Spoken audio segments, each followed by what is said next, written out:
қаласы тұрғындары, барлықтарыңызға қазіргі жағдайда елімізде жұқпалы қызылша ауруының эпидахуал жағдайы тұрақсыз екендігін ескерте отырып, осы ағымдағы жылдың 1 қарашасында шыққан бас санитар дәрігердің 7-ші қаулысына сәйкес жаппай қосымша иммундау жүргізіліп жатқандығы жайында қаперлеріңізге беремін. Жаппай иммундау ол 6 ай мен 10 ай 29 күн және 2 жас пен 4 жас 11 ай 29 күн аралығындағы балаларға жүргізілуде. Енді жалпы Қазақстан Республикасының жалпы екпе күнтізбесіне сәйкес балаларды біздер 1 жасында қызылша вакцинасын және 6 жасында қайталап егу жүргізілетіндігінде ескерте кеткім келеді.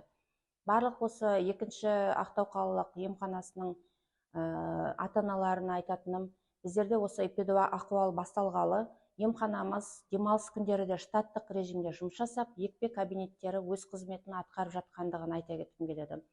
Біздерде барлық ата-аналардың өздерінің ұсынысы бойынша жұмыс күндері олар келе алмайтындығын ескеріп, сонымен қатар ауру жұқтырып алу қаупі жоғары екенін балаларға ескере отырып, біздер демалыс күні арнайы екпе кабинетіне балаларды бөлек ұйымдастырып, және кезекші педиатр дәрігерлерді жұмысқа шығарып отырмыз.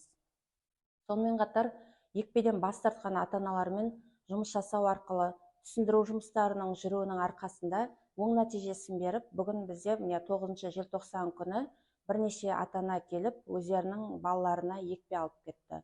Аурудың жалпы қызылшаның белгілері енді жоғары дене қызуы, бөртпелердің шығуы және ауыздың кілегей қабатында ұрт бөлігінде дақтардың пайда болуы, ақ дақтың.